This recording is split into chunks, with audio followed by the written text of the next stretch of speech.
श्रोते हो, आता आपण ऐकणार आहात अहिल्यानगर जिल्ह्याचं वार्तापत्र। या वार्तापत्रात जिल्ह्यातील हुतात्मा सैनिकांच्या स्मरणार्थ सैनिक लॉन इथं शहीद स्मारकाची उभारणी, आषाढी वारीसाठी निघालेल्या संतांच्या पालख्यांचं जिल्ह्यात विविध ठिकाणी उत्साहात स्वागत आणि राहाता तालुक्यात मुसळधार पावसामुळे मोठं नुकसान यासह ऐकूया आमचे अहिल्यानगर जिल्ह्याचे प्रतिनिधी मनोज सातपुते यांनी पाठवलेला ठळक घडामोडींचा हा आढावा। देशसेवा करत असताना अहिल्यानगर जिल्ह्यातील 51 सैनिकांनी बलिदान दिलं। त्यांच्या स्मरणार्थ अहिल्यानगर शहरातील सैनिक लॉन इथं शहीद स्मारक उभारण्यात आलं आहे। मेजर जनरल विक्रम वर्मा यांच्या हस्ते या स्मारकाचं उद्घाटन नुकतंच झालं। जिल्हाधिकारी डॉ पंकज आशिया, ब्रिगेडियर सुनील कुमार, पोपटराव पवार, जिल्हा पोलीस अधीक्षक सोमनाथ घारगे, जिल्हा परिषदेचे मुख्य कार्यकारी अधिकारी आनंद भंडारी, जिल्हा सैनिक कल्याण अधिकारी सागर कोरडे यावेळी उपस्थित होते। हे स्मारक जिल्हावासियांना प्रेरणा देणारं ठरेल असं प्रतिपादन मेजर जनरल विक्रम वर्मा यांनी यावेळी केलं। गेल्या वर्षी 5 कोटी रुपयांचे ध्वजदिन निधी संकलन करून जिल्हा राज्यात अग्रेसर होता। यावर्षी आतापर्यंत 3.5 कोटी रुपयांचा निधी संकलित करण्यात आला असल्याचं जिल्हाधिकारी पंकज आशिया यांनी यावेळी सांगितलं। यावेळी मान्यवरांनी शहीद स्मारकाला पुष्पचक्र अर्पण करून आदरांजली वाहिली। सैन्य दलातर्फे शहीद जवानांना मानवंदना देण्यात आली। यावेळी वीरमाता, वीरपिता, वीरपत्नी यांचा मान्यवरांच्या हस्ते गौरव करण्यात आला। आषाढी एकादशीच्या निमित्तानं राज्यातील विविध भागातून संतांच्या पालख्या आणि दिंड्या पंढरीकडे मार्गस्थ होत आहेत। यातील काही दिंड्या आणि पालख्या अहिल्यानगर जिल्ह्यातूनही जातात। त्यामुळे गेल्या महिनाभरापासून शहरातील, जिल्ह्यातील गावं, रस्ते वारकऱ्यांनी फुलून गेले होते। त्र्यंबकेश्वर इथून निघालेली संत निवृत्तीनाथ यांची पालखी तसंच नेवासे इथून संत ज्ञानेश्वरांची निघणारी दिंडी, निफाड, अमळनेर, जळगाव जिल्ह्यातील दिंड्या तसंच निळोबा राय यांची दिंडी, महिपती महाराज यांची दिंडी अशा अनेक दिंड्या अहिल्यानगर शहरामध्ये आणि जिल्ह्यातील गावागावांमधून जात आहेत। त्यामुळे या सर्व ठिकाणी भक्तिभावाचं वातावरण होतं।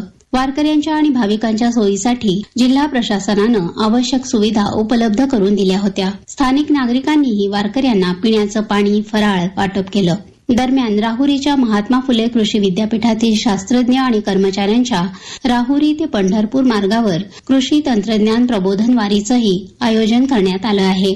शाळा प्रवेशोत्सव कार्यक्रमाअंतर्गत जिल्ह्यातील सर्व शाळांमध्ये लोकप्रतिनिधी आणि प्रशासकीय अधिकाऱ्यांनी विद्यार्थ्यांचं गुलाब पुष्प देऊन मोठ्या उत्साहात स्वागत केलं। मान्यवरांच्या हस्ते विद्यार्थ्यांना मोफत पाठ्यपुस्तके, गणवेश, बूट, पायमोजे आदींचं वितरणही करण्यात आलं। मातीतील कर्ब आणि पाण्याद्वारे वाहून जाणाऱ्या कर्बमापनाची देशातील पहिली प्रयोगशाळा हिवरे बाजार इथं सुरू करण्यात आली आहे। ही प्रयोगशाळा देशाच्या भविष्यातील पर्यावरण धोरणासाठी निश्चितच दिशादर्शक ठरेल असं प्रतिपादन केंद्र सरकारच्या पाणलोट व्यवस्थापन आणि भूसंपदा विभागाचे सहसचिव नितीन खाडे यांनी यावेळी केलं। जागतिक सायकल दिनानिमित्त शेवगाव सायकल क्लबनं सायकल फेरीचं आयोजन केलं होतं। काळेगाव ते सुसरे अशा या 34 किलोमीटरच्या सायकल फेरीत शेवगाव आणि पाथर्डीमधील अनेक सायकलस्वारांनी सहभाग नोंदवला। उत्तम आरोग्यासाठी, पर्यावरण रक्षणासाठी आणि प्रदूषणमुक्त वातावरणासाठी सायकल चालवणं गरजेचं आहे, हा संदेश या उपक्रमातून देण्यात आला। शेवगावच्या सायकल क्लबतर्फे शेवगाव ते पंढरपूर सायकलवारी आषाढी यात्रा गेल्या 6 वर्षांपासून आयोजित केली जाते। तसंच कोलकाता ते बांगलादेश ही सद्भावना यात्राही शेवगाव सायकल क्लबमधील 4 सदस्यांनी पूर्ण केली आहे। अहिल्यानगर जिल्ह्यातील राहुरी इथं पोलिसांनी 200 आणि 500 रुपयांच्या 2 लाख रुपये किमतीच्या बनावट नोटा जप्त केल्या असून या प्रकरणी 3 आरोपींना अटक केली आहे। पोलिसांनी टेंभुर्णीत छापा टाकून 66 लाख रुपयांच्या बनावट नोटा आणि त्या तयार करण्याचं साहित्य जप्त केलं असल्याची माहिती जिल्हा पोलीस अधीक्षक सोमनाथ घारगे यांनी दिली। अहिल्यानगर जिल्ह्यातील राहाता तालुक्यातील बाभळेश्वर, राजुरी, ममदापूर, तिसगाववाडी, अस्तगावच्या काही भागांमध्ये गेल्या महिन्यात चक्रीवादळ सदृश पावसानं डाळिंब, आंबा, ऊस आणि साठवलेल्या कांद्याचं मोठं नुकसान झालं। घरांवर आणि गोठ्यांवर झाडं पडूनही मोठ्या प्रमाणावर नुकसान झालं। जिल्ह्याचे पालकमंत्री राधाकृष्ण विखे पाटील यांनी नुकतीच या नुकसानग्रस्त भागाची पाहणी करत शेतकऱ्यांशी संवाद साधला। नुकसानीचे सरसकट पंचनामे करण्याचे निर्देश विखे पाटील यांनी दिले। नैसर्गिक संकटात शासन शेतकऱ्यांसह नागरिकांच्या पाठीशी खंबीरपणे उभं असल्याची ग्वाही देखील विखे पाटील यांनी दिली। तर श्रोते हो, हे होतं अहिल्यानगर जिल्ह्याचं वार्तापत्र।